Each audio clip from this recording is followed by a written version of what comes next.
Hello friends, welcome to Gargi classes. Date आज की 6 नवंबर 2020। इंडियन एक्सप्रेस के एडिटोरियल पेज और आइडिया पेज से देख लेते हैं कौन से इंपॉर्टेंट आर्टिकल्स हम डिस्कस करेंगे आज। सबसे पहला आर्टिकल है that is about fixing what's broken. ये आर्टिकल, इसमें से थोड़ा सा क्रक्स दूंगा कि अभी यूएसए में इलेक्शन हो रहे हैं जिसमें जो बाइडन और ट्रंप के बीच में इलेक्शन का मतलब काउंटिंग हो रही है।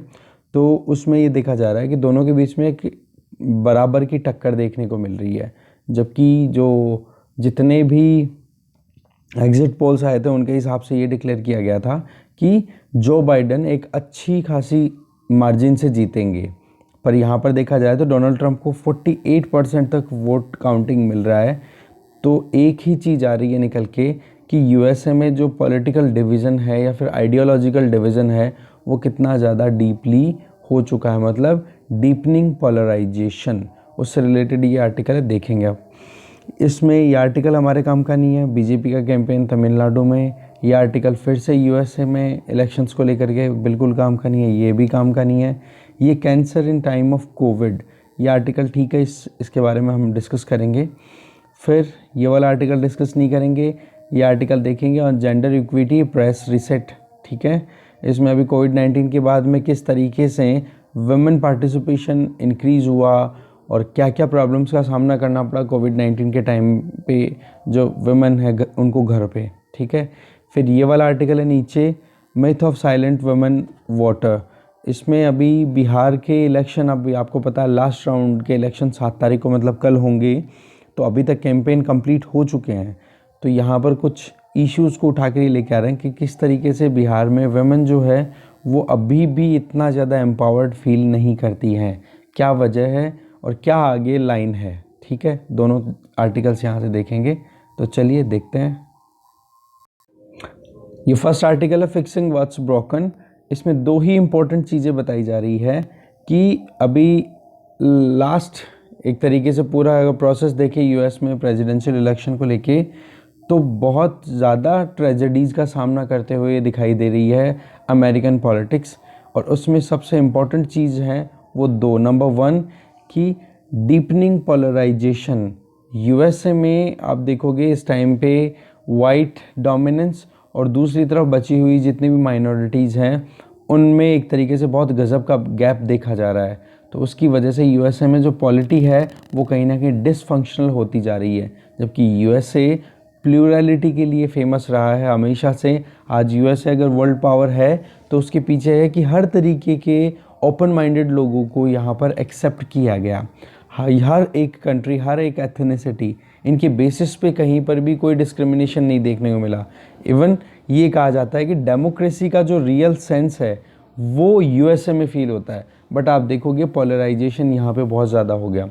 दूसरा, ये जो वोटिंग प्रोसेस है वो बहुत ही ज़्यादा कम्बरसम है, बहुत ही पुराना है, आर्काइक वोटिंग प्रोसेस है, जिसकी वजह से मैटर और भी ज़्यादा वर्ड्स हो गया। क्योंकि अभी आपको पता होगा कि डोनाल्ड ट्रंप जो है वो अलग अलग स्टेट्स के हाई कोर्ट्स में जाकर के उन्होंने अपनी पिटीशन लगा दी कि भाई बंद करो अब इस काउंटिंग को, कि गड़बड़ हुई है इस वोटिंग में।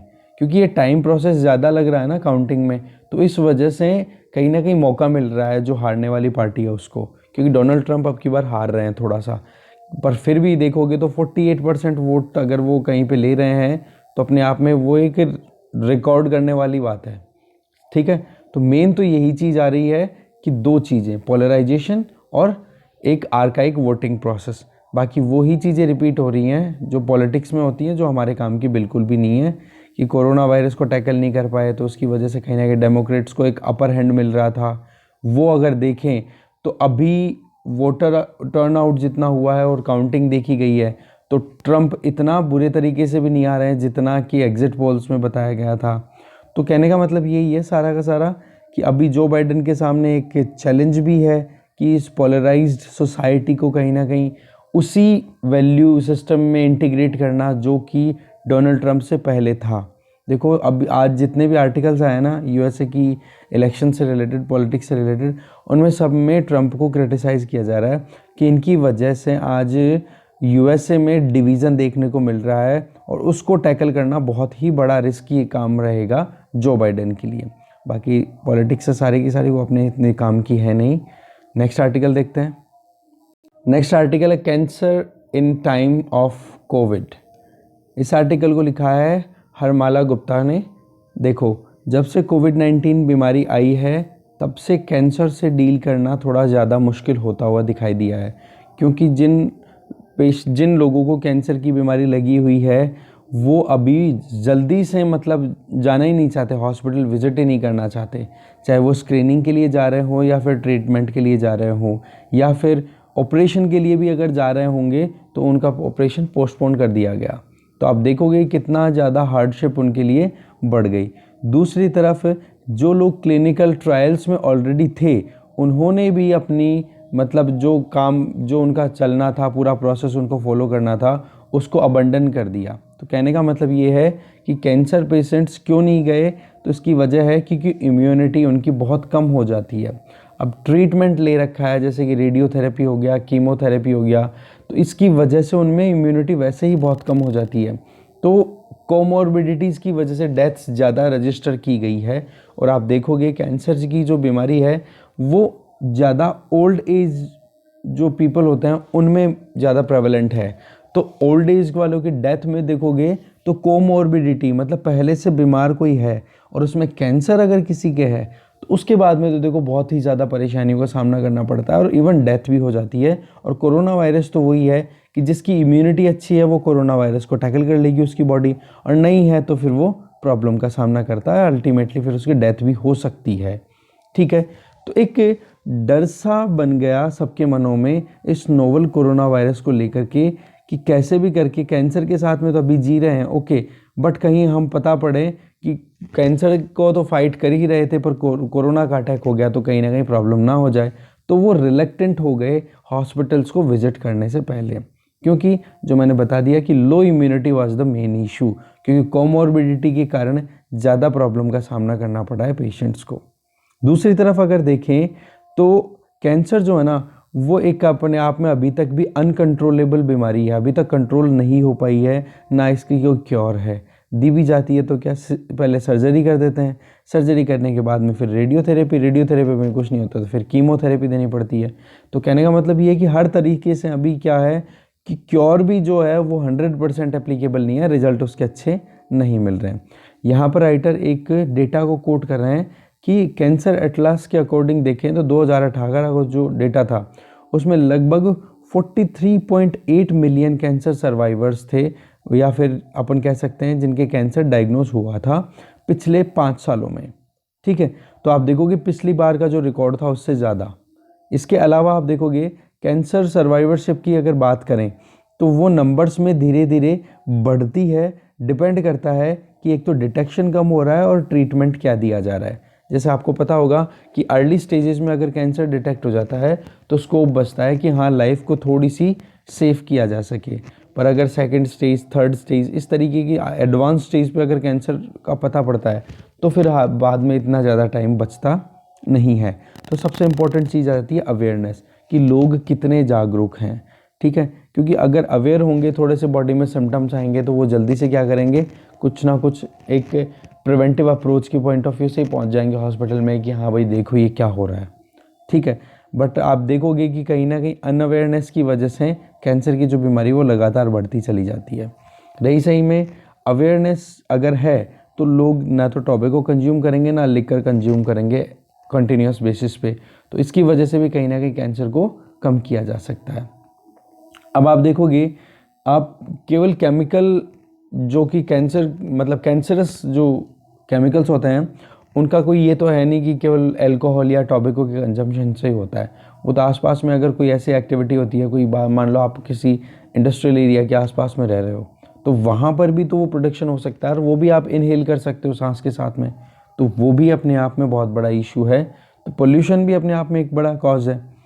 इसके अलावा आप देखोगे कि जो फैमिलीज़ हैं उनको बहुत सारी हार्डशिप का सामना करना पड़ता है, और जो फैमिलीज़ ऑलरेडी बहुत सारी इश्यूज़ का सामना कर चुकी हैं, जैसे कि कोई एक फैमिली है जिसमें कोई ऐसा जेनेटिकल पॉइंट आ जाता है, एक जीन ऐसा है कि जो म्यूटेट जल्दी से करता है, तो उसकी वजह से उनको पता पड़ता है कि उनकी फैमिली में ऑलरेडी 2-3 जनों के कैंसर हो गया है, तो उनको तो और ज़्यादा अवेयर होने की ज़रूरत है, अलर्ट होने की ज़रूरत है, जिससे कि वो जल्दी से जल्दी उससे रिलेटेड, उस बीमारी से, उस पर्टिकुलर जीन के म्यूटेशन से रिलेटेड प्रिवेंटिव अप्रोच अपना सकें। बट होता क्या है, ज़्यादातर लोग जो हैं वो ट्रीटमेंट के लिए तब पहुंचते हैं जब कैंसर की बीमारी एडवांस स्टेज पे पहुंच जाती है। वही बात, अनअवेयरनेस या फिर अनविलिंगनेस या फिर अब कोविड की वजह से थोड़ा फियर और। तो फिगर जो है ये लगभग 70% है, मतलब 100 पेशेंट्स में से 70% पेशेंट्स तो एडवांस लेवल के कैंसर होने के बाद में पहुंचते हैं। तो आप देखो ये अपने आप में कितनी ग्रेव सिचुएशन है और कितनी अलार्मिंग सिचुएशन है ये अपने आप में, ठीक है।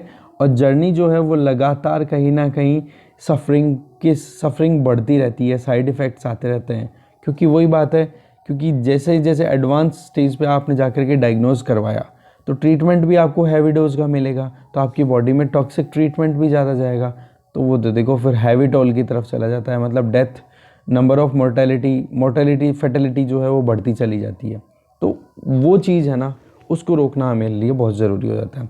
अब कैंसर जो है आप देख सकते हो, ये अपने आप में केवल और केवल कम्बैट करने की बात ही करते हैं कैंसर से रिलेटेड जब भी कोई बात होती है, क्योंकि कैंसर अपने आप में एक रूथलेस एनिमी बन के आया है, जो कि कहीं ना कहीं मतलब इंसान को छोड़ता नहीं है, चाहे फाइट करने की कितनी ही विल हो, एक अच्छे सोल्जर की तरह लड़ाई तो करता है एक इंसान, पर वही बात है कि अल्टीमेटली उसको डेथ ही मिलती है। कैंसर तो एक ऐसी बीमारी है जो ट्यूमर से रिलेटेड जो ट्रीटमेंट प्रोवाइड करते हैं उन एक्सपर्ट्स को बोलता है ऑन्कोलॉजिस्ट। उनके हिसाब से अगर देखें तो एक तरफ तो शौक है तो दूसरी तरफ खौफ है, दोनों तरफ दिखाई दे रहा है, क्योंकि आप देखोगे पहले सर्जरी होती है, फिर रेडियोथेरेपी, फिर कीमोथेरेपी, तो और ये काम नहीं करती है तो फिर कुछ टारगेटेड थेरेपीज़ का भी यूज़ किया जाता है कि हाँ पर्टिकुलर रीजन या particular part of the body में आपका पता है कि वहाँ पे कौन कैंसर ट्यूमर है, तो वहीं पर जाकर ट्रीटमेंट किया जाए, जो कि अभी इतना ज़्यादा डिप्लॉयमेंट हुआ नहीं है इंडिया में, क्योंकि बहुत महंगी है वो सर्जरी, ठीक है। ये प्रोसेस जो है बहुत कॉस्टली है। तो आप देखोगे फाइनली होता क्या है, सर्वाइवर के पास में कुछ नहीं बचता है, क्योंकि ये इतनी गज़ब के ट्रीटमेंट हैं, इनकी वजह से बॉडी बिल्कुल बर्न कर जाती है। इवन एक कीमोथेरेपी आपने मतलब किसी ने ली तो उसके बाद में सेकंड कीमोथेरेपी जब लेते हैं तो बॉडी की नॉर्मल सेल्स है ना वो भी बर्न करना शुरू हो जाती है। कहने का मतलब है कि फंक्शनिंग प्रॉपर ही नहीं होती बॉडी की। इसके अलावा हम देखें पिछले 3 दशकों में अमेरिका के एक सोशियोलॉजिस्ट हैं सुशांत सांतोग, उन्होंने ये कहा है कि किसी भी तरीके से जैसे कैंसर के पेशेंट्स हैं उनको रिगार्ड कैसे करना चाहिए, उनको ट्रीट कैसे करना चाहिए, उसमें ऑन्कोलॉजिस्ट ने तो अपनी तरफ से काम कर दिया कि हाँ किस तरीके से ट्रीटमेंट करना है, किस तरीके से रेडियोथेरेपी देनी है, कीमोथेरेपी देनी है। बट पॉइंट ये आता है कि अल्टीमेटली जब बैटल फील्ड में जब वो उतरते हैं ना तो फिर वो हराने से घबराते भी नहीं है लड़ने को, तो क्योंकि जीना हर कोई चाहता है, बट उनको अल्टीमेटली कहीं ना कहीं लॉस का सामना ही करना पड़ता है। तो यहाँ पर राइटर जो हैं वो एक अच्छा सा सोल्यूशन देते हैं कि इसकी बजाय हम पैलेटिव केयर के ऊपर ध्यान दें। पैलेटिव केयर का मतलब हो गया कि इस तरीके से ट्रीटमेंट दो कि जिससे कम से कम पेन, सफरिंग तो कम हो जाए पेशेंट की, ठीक है ना, सफरिंग तो कम की जा सकती है, क्योंकि एक बीमारी जब लगती है ना किसी बॉडी में तो उसको फिजिकल, साइकोसोशल और भी मतलब अलग अलग स्पिरिचुअल, मतलब सोचने में माइंड पे पूरा का पूरा एक इफेक्ट जाता है। तो उस चीज़ को हम रोक सकते हैं जिसको बोला जाता है पैलेटिव केयर। इसमें आप जानते हो कि कैंसर जो है वो हारने वाली बीमारी तो है नहीं, वो ज़रूर हरा के ही छोड़ेगी, है ना। थ्रोइंग इन द टॉवल का मतलब होता है कि कैसे भी करके आपकी हार हो, समझ गए। तो कैंसर तो अपने आप में एक डिफीट है, क्योंकि अभी तक इसका कोई प्रॉपर ट्रीटमेंट अवेलेबल नहीं है, ना कोई सोल्यूशन है। तो सबसे इंपॉर्टेंट चीज़ ये है कि पैलेटिव केयर तो एटलीस्ट दो, कम से कम साइकोलॉजिकली तो स्टेबिलिटी मिले एक इंसान को। अगर ट्रीटमेंट भी ना दो, आप क्योर भी ना करो, तो एटलीस्ट पीसफुली वो रह सकते हैं। और ऐसा आपने भी देखा होगा कि जिन लोगों के घरों में अच्छा माहौल रहता है, खाने पीने का अच्छा एनवायरनमेंट बन जाता है, तो वो कहीं ना कहीं क्योर कर जाते हैं। पर इम्पॉर्टेंट चीज़ ये होती है कि उनका अर्ली स्टेज पे डिटेक्शन हो जाए कैंसर का। तो यहाँ पर राइटर एक ही चीज़ बोलना चाह रहे हैं कि एक ज़िंदगी को अच्छे तरीके से और सही तरीके से जीना और एक डिग्निफाइड वे में जीना बहुत ज़रूरी है, और उसके लिए हम जानते हैं कि पैलेटिव केयर अच्छा काम कर सकता है, ठीक है। क्योंकि नहीं तो फिर क्या है, वही ट्रीटमेंट जिसमें आप एक एक सेल को बर्न कर देते हो, डिस्ट्रॉय कर देते हो। तो इस तरीके से इस डिजीज़ की वजह से ह्यूमन टोल को कम करने में हम मेंटल, फिजिकल और फाइनेंशियल तीनों की तीनों सेगमेंट्स में हमें ध्यान रखना पड़ेगा। और आपको पता है इन तीनों सेगमेंट्स पे कैंसर जैसे ही आता है तो इसका असर ज़रूर होता है। तो जब भी रिस्क बढ़े तो हमें उसको मिटिगेट करने की ज़रूरत है। और आप देखोगे कि जिस तरीके से पैलेटिव केयर और बीमारियों में काम करता है उसी तरीके से कैंसर के पेशेंट्स को ट्रीटमेंट करने में भी हेल्प करता है। ठीक है, तो इसमें आप देखोगे कि राइटर बोलना चाह रहे हैं कि पब्लिक हेल्थ पॉलिसी है ना, उसमें ये चीज़ मेंशन करनी चाहिए, उसको इंटीग्रेटेड पार्ट बना लेना चाहिए कि जब भी क्लिनिकल केयर प्रोवाइड की जाएगी तो पैलेटिव केयर उसके साथ में मिलेगी, जिससे साइकोलॉजिकली, स्पिरिचुअली एक जो पेशेंट है वो कहीं ना कहीं कॉन्फिडेंट फील करेगा और अच्छे से फाइट कर पाएगा। ठीक है, साथ में प्राइमरी हेल्थ केयर से लेकर के और अपर लेवल तक आप इस चीज़ को एक मैंडेटरी प्रोविजंस में डाल के रखो, ये चीज़ बता रहे हैं राइटर। इसके अलावा आप देखोगे हेल्थ केयर प्रोवाइडर्स जो हैं उनको भी कहीं ना कहीं एक अभी करंट जो प्रेजेंट डाइवर्जन वो देख रहे हैं हेल्थ केयर फैसिलिटीज़ को लेकर के, क्योंकि हो क्या गया है कोविड-19 की वजह से ज़्यादा से ज़्यादा रिसोर्सेज इंटेंसिफाई कर दिए कोविड-19 की तरफ। तो उनके पास में कैंसर के पेशेंट्स को ट्रीट करने के लिए भी इतना ध्यान नहीं रहता, इतने रिसोर्सेज नहीं रह रहे हैं। तो दूसरी तरफ एक कन्फ्यूज़न सा भी बना है कि पहले कैंसर को ट्रीटमेंट करें, जो कैंसर के पेशेंट्स हैं उनमें भी कहीं ना कहीं कन्फ्यूज़न है कि भाई हमें हॉस्पिटल जाना चाहिए कि नहीं जाना चाहिए। तो कहने का मतलब यही है कि अब धीरे धीरे टाइम तो बीत ही गया है, तो इंडिविजुअलाइज्ड केयर प्रोवाइड करने की ज़रूरत है, रीअश्योरेंस देने की ज़रूरत है कि कैसे भी करके इन पेशेंट्स को भूला ना जाए, ना पेशेंट्स को भूलने दिया जाए कि आप बीमार हो, या फिर इस तरीके से कि भाई आप ट्रीटमेंट तो लो, इग्नोर मत करो बीमारी को। और ना हॉस्पिटल्स को या हेल्थ केयर फैसिलिटीज़ को इग्नोर करना चाहिए कि भाई कैंसर अपने आप में ज़्यादा डेडलीस्ट डिजीज़ है। ठीक है, बाकी तो चीज़ें वही हैं कि हमें कैसे भी करके कैंसर से बचाना है लोगों को, कि उनके दर्द को तो एटलीस्ट हम कम कर सकें, तो उसके लिए प्लान करना ज़रूरी है।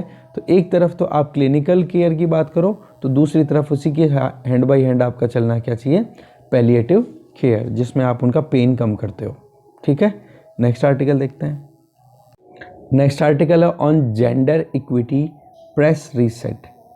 अभी कोविड-19 की वजह से हमें पता है कि किस तरीके से लेबर फोर्स पार्टिसिपेशन बहुत कम हो गया था, और उसमें भी आप देखोगे तो इंडियन वुमेन का लेबर फोर्स पार्टिसिपेशन कहीं ना कहीं और ज़्यादा क्वेश्चन मार्क में आ गया, क्योंकि इसके लिए आर्टिकल्स पहले भी बता चुके हैं इस वीडियो सीरीज़ के डिस्कशंस में कि एक तरफ तो डोमेस्टिक वर्क और दूसरी तरफ वर्क फ्रॉम होम।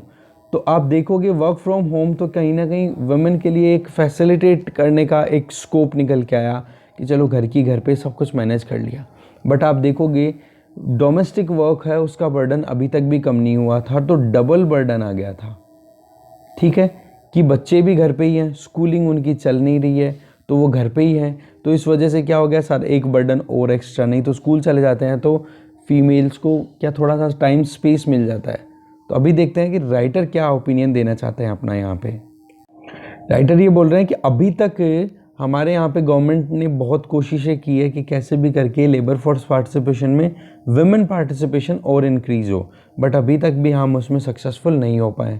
लिंक्डइन की एक रिपोर्ट सजेस्ट करती है कि इंडियन वुमेन जो है उनका पार्टिसिपेशन धीरे धीरे अप्रैल और जुलाई के बीच में बढ़ता हुआ दिखाई देने को मिला है, पर वो बढ़ा भी थोड़ा सा ही, इतना ज़्यादा भी नहीं है, वो डेटा हम देखेंगे, पर वो हल्का सा मार्जिनल भी अगर इंक्रीज़ होता है तो वो अच्छी बात है। उसकी सबसे इम्पोर्टेंट चीज़ है वो है new normal, that is work from home. तो उन्होंने क्या कर दिया, इसकी वजह से वर्क फ्रॉम होम की वजह से उन्होंने कंबाइन कर दिया अपने डोमेस्टिक और अपनी एम्प्लॉयमेंट रिस्पॉन्सिबिलिटीज़ को। इससे क्या हो गया कि उनको घर पे ही फैसिलिटी हो गई। अब राइटर ये बोल रहे हैं कि ये जो होपफुल एक तरीके से स्कीम या एक प्रोविज़न देखने को मिलता है, तो उसमें आप देखो इनएबिलिटी का मतलब कि वो घर पे रहती हैं और फिर उसके बाद में वो बाहर जाके काम कर नहीं सकती है। तो उन्होंने कहीं ना कहीं इस तरीके से देखे तो ये क्रिटिकली अपने आप में इंटरवीन्ड वे है। ठीक है, क्योंकि डोमेस्टिक रिस्पॉन्सिबिलिटी तो ख़त्म हो ही नहीं रही है ना, और दूसरा उनके अनपेड केयर वर्क जितने भी वो घर पे देते हैं, और साथ में ये वर्क फ्रॉम होम आ गया। तो इसकी वजह से आप देखोगे टोटली जो वुमेन है उनका लेबर फोर्स पार्टिसिपेशन इंक्रीज हो गया, कोई प्रॉब्लम नहीं है, डेटा शो करता है। बट आप देखोगे तो उनके लिए कंपैटिबिलिटी इतनी ज़्यादा अभी भी अवेलेबल नहीं है जितनी मेंस के लिए अवेलेबल है। ठीक है, हिस्ट्री हमें बार बार कहती है कि किस तरीके से जो भी इवेंट्स हुए ये कैलेमिटियस, जैसे कि वॉर हो गए, पेंडेमिक्स हो गए, जब भी आए हैं तो कभी ना कभी एक लेबर मार्केट में तो डेफिनेटली चेंजेस देखने को मिला है। अभी हम देखें, जब लॉकडाउन लगा था तो पहले महीने की बात करें, अप्रैल मंथ की, तो उस टाइम पे तो जो मेल पार्टनर्स थे वो भी घरों पे थे, उन्होंने भी अपनी वाइफ या अपनी मदर्स के साथ में मिलकर के किचन में पार्टिसिपेट किया, और आप देखोगे उसकी वजह से उनको कहीं ना कहीं एक तरीके से कंट्रीब्यूशन भी मिला, हेल्प मिली। दूसरी तरफ अब जैसे ही अनलॉकिंग की तरफ बढ़ते गए तो उसमें आप देखोगे एम्प्लॉयमेंट इंक्रीज होने लग गया, और एम्प्लॉयमेंट इंक्रीज हुआ तो सबसे ज़्यादा पार्टिसिपेशन वहाँ पर इंक्रीज होता हुआ दिखाई दिया, किसका? मेल्स का। अब फीमेल फिर से आउट हो गई, पर फिर भी अगर देखें तो थोड़ा थोड़ा भी अगर इंक्रीमेंट दिखाई दे तो वो एक सिल्वर लाइन है। रियलिटी तो हमें पता है कि कितना डार्क क्लाउड है, कि हमारे यहाँ पर जेंडर पार्शियलिटी कितनी ज़्यादा होती है, जेंडर गैप कितना है, चाहे job opportunity point of view से देखो, या फिर घरों में हम किस तरीके से उनको पावर अवेल कराते हैं, या फिर वो पावर एक्सरसाइज करते हैं अपनी एजेंसीज़ को डेवलप करने के लिए। ठीक है, पर आप देखोगे कि किस तरीके से ये मिनी मिरेकल है, ये कहीं ना कहीं इतना ज़्यादा काम करता हुआ दिखाई नहीं देता।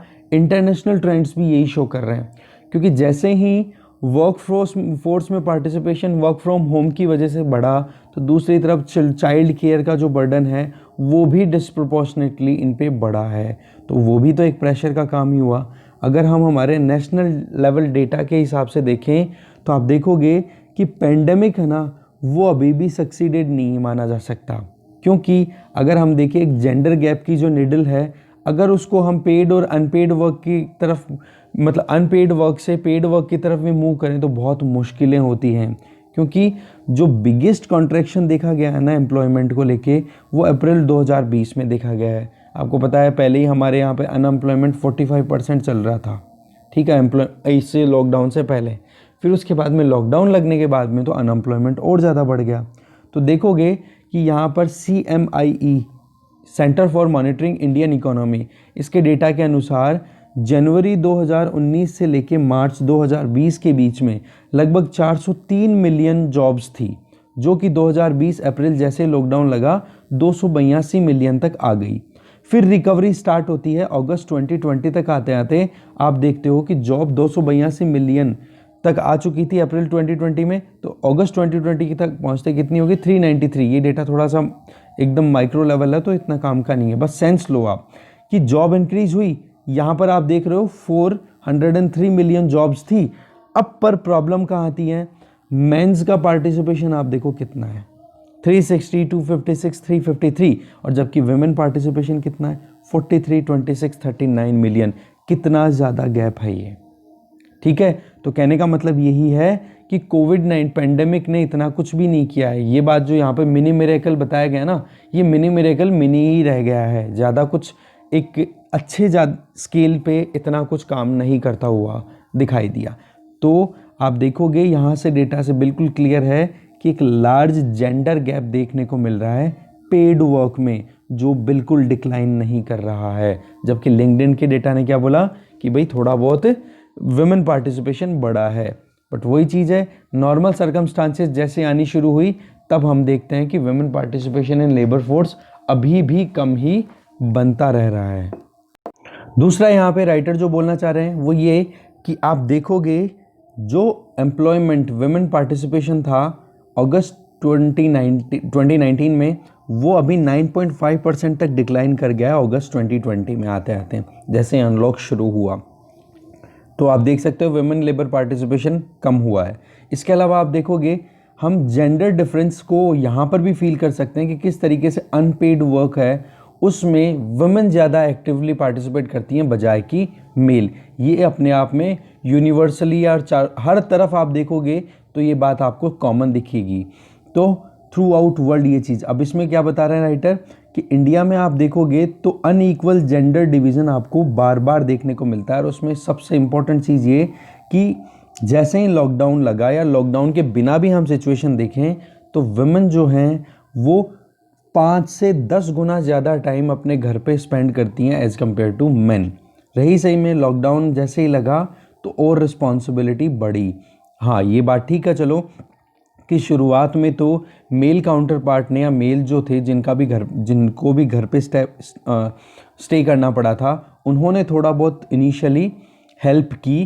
थोड़ा इंटीग्रल लाइफस्टाइल का एक पोर्शन शुरू होता है, पर जैसे ही स्टेप अप हुए, वो अपने काम के लिए बाहर जाना शुरू हुए, तो उनका जो एक्स्ट्रा ऑर्डिनरी कॉन्ट्रीब्यूशन था ना, जो कि एक अलग ही सिचुएशन में बन के आया था, वो अनलॉकडाउन के टाइम पे अपने आप ही ख़त्म हो गया। अब रही सही में डोमेस्टिक हेल्पर्स की जो बात थी कि घर पे हाँ कोई जैसे काम करने वाले जो आते हैं डोमेस्टिक वर्कर्स, उनकी बात करें तो भाई उनको बुलाने में भी अभी टाइम लग रहा है। वो भी आपको पता है रिवर्स माइग्रेशन की वजह से कहाँ पहुँचे, अपने घर में हैं। तो कहने का मतलब यहाँ पर यही आ रहा है कि लॉकडाउन ने कुछ थोड़ा सा एक इम्पल्स दिया था ना जेंडर इक्वालिटी को प्रमोट करने के लिए, वो कहीं ना कहीं अब डिक्लाइन करता हुआ दिखाई दे रहा है। और ये पैंडेमिक अपने आप में एक अपॉर्चुनिटी है कि जिस तरीके से हमारे यहाँ पर फीमेल्स का लेबर फोर्स पार्टिसिपेशन बहुत कम है, तो उसको हमें कहीं ना कहीं रीसेट कर देना चाहिए। साथ में राइटर आगे ये चीज़ बोलना चाह रहे हैं कि अभी दो प्री कंडीशंस हैं वुमेन पार्टिसिपेशंस को लेकर के कि किस तरीके से लेबर फोर्स में पार्टिसिपेट करना चाहती है। नंबर एक तो ये कि फर्टिलिटी रेट है वो एक वुमेन अपनी लाइफ में रिप्रोडक्शन की लाइफ में 15 से 49 साल की जो एज होती है उसमें कितने बच्चे पैदा कर रही है, ठीक है। तो एक तो वो नंबर्स में कमी आ रही है, दूसरा एजुकेशन लेवल इंक्रीज हो रहा है, तो इसकी वजह से ये बात तो ठीक है। बट फिर भी लेबर फोर्स पार्टिसिपेशन अभी भी कम ही चल रहा है, ठीक है। और पिछले 15 सालों में आप देखोगे ये और ज़्यादा डिक्लाइन कर रहा है। हाँ, ये बात ठीक है कि वो जानबूझ के इच्छा से ड्रॉप आउट करना चाह रही हैं कि खुद नहीं करना चाहती, वर्क तो है उनके पास में, अपॉर्चुनिटी भी अवेलेबल है, पर वो करना नहीं चाहती। बट दूसरी तरफ आप देखोगे सुटेबिलिटी ऑफ द जॉब, कि उनके पास एजुकेशन क्वालिफिकेशन क्या उसके हिसाब से उनको जॉब मिल रही है कि नहीं। रही सही में आप देखोगे जॉब वर्किंग प्लेसेस का फ्रैक्चर्ड नेचर, कहने का मतलब कि वुमेन भी उतना ही काम कर रही है जितना मेल काम कर रहे हैं, बट उनका जब एक तरीके से सैलरी पेमेंट की बात आती है तो मेल को ज़्यादा सैलरी दी जाती है, फीमेल को कम दी जाती है। रही सही में आप देखोगे सूटेबल वर्क कंडीशंस ना मिलना, वो भी अपने आप में प्रॉब्लम आ जाती है। तो कहने का मतलब अगर हमें वाकई में सपोर्ट करना है इनको, तो इन सारे इश्यूज़ को टैकल करना पड़ेगा। चलो फर्टिलिटी रेट ठीक है, एजुकेशन लेवल भी इंक्रीज हो गया, ओके, बट फैसिलिटी आप अच्छे से दो। और इसके लिए राइटर 3 सजेशन देती हैं कि किस तरीके से हम ये प्रॉब्लम को ख़त्म कर सकते हैं। नंबर 1 ये बोलती हैं कि एजुकेशन की क्वालिफिकेशन है ना, उसके अकॉर्डिंग उनको काम दो। समझ गए, क्वालिफिकेशन के बेसिस पे ही जॉब मिलनी, ऐसा नहीं कि क्वालिफिकेशन एक मेल और फीमेल जो कैंडिडेट है दोनों की सेम है, बट फीमेल को जो है वो थोड़ा सा लोअर कैडर की जॉब आप अवेल करा रहे हो। एक तो ये ख़त्म करने की ज़रूरत है, इस चीज़ को ध्यान रखो। नंबर 2 ये लिख लो आप, ये बहुत इंपॉर्टेंट सजेशंस है। नंबर 2 हमें ज़रूरत है कंड्यूसिव और इनेबलिंग कंडीशन बनानी चाहिए, जैसे कि ट्रांसपोर्टेशन फैसिलिटी होगी, टॉयलेट फैसिलिटी होगी, रेगुलरिटी फैसिलिटीज़ होगी, इनको ध्यान रखने की ज़रूरत है। नंबर 3 ये बोल रहे हैं कि एक डोमेस्टिक जो कोरस जो है ना, यहाँ पर कहीं ना कहीं बैलेंस बनाने की ज़रूरत है, जिसमें मेल और फीमेल घर के जो मेंबर हैं, मेल और फीमेल मेंबर्स, उनके बीच में बराबर से काम डिवाइड किया जा सके, ठीक है। तो पेंडेमिक जो है हमें कहीं ना कहीं एक आप कह सकते हो कि एक नॉर्मलाइजेशन की तरफ ले जाती हुई दिखाई दे रही है, पर हमें कहीं ना कहीं आप ये जो प्रॉब्लम है ना जेंडर गैप की, इसको हमें ख़त्म करने की ज़रूरत है। चाहे डोमेस्टिक हो मतलब अनपेड हो या फिर पेड हो, चाहे केयर वर्क हो, उन सब में इक्वली पार्टिसिपेट करना चाहिए मेल और फीमेल दोनों को, ठीक है। वर्किंग अपॉर्चुनिटीज़ इंक्रीज करनी चाहिए, जिससे कि वुमेन पार्टिसिपेशन जब जैसे जैसे धीरे धीरे लेबर फोर्स में बढ़ेगा, तो आप जानते हो जब इकोनॉमिक इंडिपेंडेंस आना शुरू होती है तो उससे क्या होता है, कहीं ना कहीं एम्पावरमेंट अपने आप आता है, ओके। तो एक रीसेट बटन दबाने की ज़रूरत है। पेंडेमिक ने एक अपॉर्चुनिटी दी है कि कैसे भी करके हम हमारी सोसाइटी में जेंडर इक्विटी को प्रमोट कर सकते हैं, ठीक है, इस जेंडर डिवाइड को ख़त्म करके। नेक्स्ट आर्टिकल देखते हैं। नेक्स्ट आर्टिकल है myth of silent women voter. अभी बिहार में 7 तारीख को लास्ट पोलिंग है, फाइनल फेज हो जाएगा। अब इसमें जो इम्पोर्टेंट चीज़ जो निकाल के लेके आ रहे हैं राइटर, वो ये कि जब से बिहार में जेडीयू की गवर्नमेंट ने सबसे पहला काम तो किया था, बिहार एक्साइज अमेंडमेंट एक्ट लेके के आए थे 2016 में, जो कि स्टेट वाइड लिकर को बैन कर दिया गया था, शराब को बिल्कुल बैन कर दिया गया था। तो उसका रिजल्ट क्या मिला था कि डोमेस्टिक वायलेंस में था वो बहुत रिडक्शन देखने को मिला था। एक तो ये पॉइंट। दूसरा, जो करंट रूलिंग पार्टी है जेडीयू, नीतीश कुमार लेड जो पार्टी है, वो रिपीटेडली एक ही चीज़ पे एम्फेसाइज कर रही है, या कहीं ना कहीं एक वोट बैंक को हार्नेस करने की कोशिश कर रहे हैं कि भाई वुमेन पार्टिसिपेशन। अब यहाँ पर ये जो काम हुआ किसके लिए हुआ, डोमेस्टिक वायलेंस कम हो गया तो वुमेन एम्पावरमेंट, तो उसके हिसाब से वुमेन वोटर्स को अपनी तरफ अट्रैक्ट करने की कोशिश कर रहे हैं। तो इसके ये जो शुरू वाले जो पार्ट है ये तो पॉलिटिक्स है। अब बात करते हैं रियलिटी की कि है क्या। देखो, प्रॉमिसेस तो सब करते हैं, कोई प्रॉब्लम नहीं है, बट वाकई में जो वुमेन वोटर्स हैं या फीमेल वोटर्स हैं, क्या इस प्रॉमिजिंग ट्रेंड को देख करके वाकई में आगे बढ़ेंगी? तो हमें कुछ रियलिटीज़ को जानने की ज़रूरत है कि सोशियो इकोनॉमिक और कल्चरल फैक्टर्स क्या हैं जिनके बेसिस पे वुमेन वोटर्स अपने हिसाब से समझ के फिर आगे इस पॉलिटिकल एजेंसी को आगे बढ़ाती हैं। तो बिहार देखो, बिहार में एक कल्चर है अर्ली मैरिज का, ठीक है, और इस इंस्टीट्यूशन को अगर हम समझें तो अब ये यूनिवर्सल है। वहाँ पे सेंसस 2011 के हिसाब से देखें तो लगभग 80% वुमेन जो आज मैरिड है ना, उनकी शादी 21 साल की एज से पहले ही हो गई थी। तो आप देख सकते हो कि आप 21 साल की एज तक तो मतलब 18-21 यहाँ तक आते आते अपने आप को इतना डेवलप नहीं कर पाते हो जितनी सोच आपकी धीरे धीरे बाद में बढ़ती है।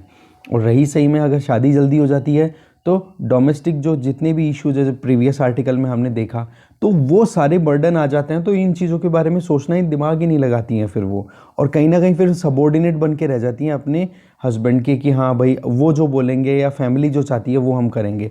खुद का एक ऑटोनोमस डिसीजन होता है ना, वो नहीं ले पाती है। इसका मतलब क्या हो गया कि एवरेज फीमेल वोटर बिहार की है वो लगभग मैरिड वुमन है, अपन कह सकते हैं। तो यहाँ से ये चीज़ बिल्कुल क्लियर है कि जब मैरिटल हाउस होल्ड्स की बात की जाए तो वो ज़रूर अपनी पॉलिटिकल चॉइस को जब आगे बढ़ाएंगी या वोट देने जाएंगी तो उनके मेल मेंबर्स का इन्फ्लुएंस उन पे देखने को मिलेगा। रही सही में हम देखें तो एक तो अर्ली मैरिज, लो फीमेल एजेंसी, मतलब एजुकेशन हो गई या दूसरे तरीके के एम्पावरमेंट हो गए, वो बहुत कम है। हाईएस्ट टोटल फर्टिलिटी रेट है इंडिया में तो बिहार में, मतलब एक जो औरत 15 से 49 साल की एज में कितने बच्चे पैदा कर सकती है, तो वो बिहार में सबसे ज़्यादा होता है। कॉन्ट्रासेप्शन का भी प्रेवलेंस बहुत कम कि बच्चों की या प्रेगनेंसी को कैसे अवॉइड किया जा सकता है। रही सही में मेल चाइल्ड की डोमिनेंस ज़्यादा, डिमांड, डिज़ायर। तो ये सारी चीज़ें कहीं ना कहीं आप देख सकते हो वुमेन की हर एक एजेंसी को डेवलप होने से रोकती हैं। That means agency of the women in Bihar is at best low. बहुत ही बुरा हाल है। कहने का मतलब आप देखो हर जगह पे वुमेन का कहीं ना कहीं सप्रेशन हो रहा है। तो डोमिनेंस कहाँ पे आती दिखाई दे रही है? मेल जो पार्टनर्स हैं उनका। रही सही में सोशल स्टेटस की बात करो तो वो भी डिसमेल है, इतनी अच्छी नहीं है। फीमेल पॉपुलेशन है वो बहुत ज़्यादा, हाफ से भी ज़्यादा परसेंटेज बिहार की अगर फीमेल पॉपुलेशन का देखें तो वो पढ़ने और लिखने के मतलब लिख भी नहीं पाते हैं। दूसरी तरफ आप देखोगे क्वेश्चन जो है वो ये उठ के आता है, क्या वो पॉलिटिकल आइडियोलॉजीज़ को समझ सकती हैं? अब जो लिख पढ़ ना सके उन लोगों के लिए थोड़ा मुश्किल होता है कि किस तरीके से क्या इंक्लिनेशन होना चाहिए, किस बेसिस पे वोट देना चाहिए, किस पे नहीं देना चाहिए। तो बात ही आ जाती है कि इस पूरे इशू में कहीं ना कहीं एक जेंडर डिस्क्रिमिनेशन देखने को मिल रहा है और ये वहाँ के हर एक हाउस होल्ड का नॉर्म है, मतलब एक नॉर्मल चीज़ है वहाँ के लिए। रही सही में रिसोर्सेज को एक्सेस करना, फिजिकल मोबिलिटी को एक्सेस करना, वो भी कहीं ना कहीं उनके लिए लिमिटेड फैसिलिटी ही अवेलेबल है।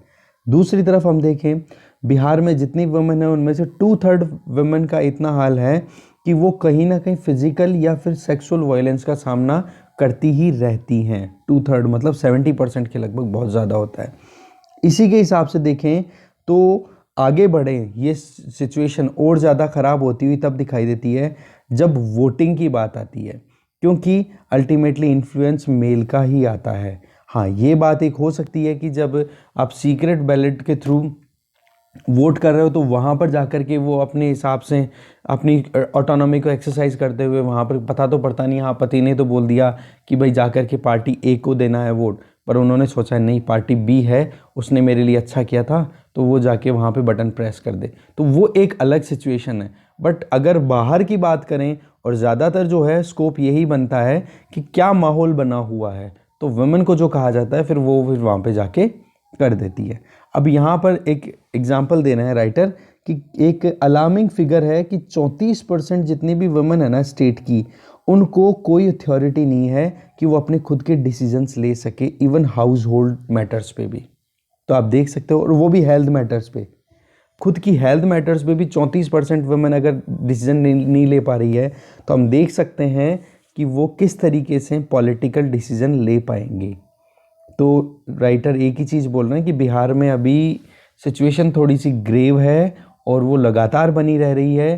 तो अभी जो जेडीयू का जो कैंपेन है जिसमें विमेन सेंटर्ड है, विमेन ओरिएंटेड है, उसका इतना ज़्यादा असर होगा थोड़ा मुश्किल है। बट एक स्कोप वही है कि वो अंदर जाकर के जब बटन प्रेस करना है ईवीएम पे, उस टाइम पर क्या सोचती रहती है, जब उनको खुद के डिसीजन आसपास की पॉलिटिक्स में ही डिसीजन लेने में प्रॉब्लम आती है, तो कहाँ वो स्टेट, कहाँ पे वो नेशनल पॉलिटिक्स को समझ पाएंगी। फाइनेंशियल एम्पावरमेंट की बात करो, ऑटोनॉमी की बात करो, तो उनको अभी भी ट्रेडिशनली जो ऑर्थोडॉक्स फैमिली स्ट्रक्चर है ना, उसी में फंसी पड़ी है अभी तक भी। बिहार में ही अगर देखें तो केवल 20% वुमेन ही ऐसी हैं जो 15 से 49 मतलब रिप्रोडक्शन वाली जो एज है ना, उस एज में रहते हुए एम्प्लॉयमेंट का काम, मतलब कहीं ना कहीं कुछ ना कुछ रोजगार का काम कर रही है। 80% आप देख सकते हो किस तरीके से अपने हस्बैंड पे ही डिपेंडेंट है। तो डिपेंडेंसी तो फिर बाद में वही चीज़ हो जाती है कि पति जो भी कहेगा फिर वही करना है। तो फाइनेंशियल डिपेंडेंस कहीं ना कहीं इसमें अपने आप में एक इम्पॉर्टेंट सेगमेंट आ जाता है। ठीक है, तो ये सारे इश्यूज़ को हम देखें, चाहे रिप्रोडक्शन को लेके देखें, चाहे इकोनॉमिक इश्यूज़ को लेके देखें, या सोशल एजेंसीज़ को देखें, तो एक एवरेज बिहार की जो वुमेन है उसके पास में सिमिलर पॉलिटिकल चॉइस, मतलब पॉलिटिकल चॉइस में भी इसी तरीके के हर्डल्स का सामना करना पड़ेगा। और अल्टीमेटली जो बात चलेगी वो किसकी, मेल काउंटर पार्ट की। ठीक है, तो इस तरीके से डिस्कशन यहीं खत्म होता है, ये आर्टिकल भी यहीं खत्म होता है। Thank you.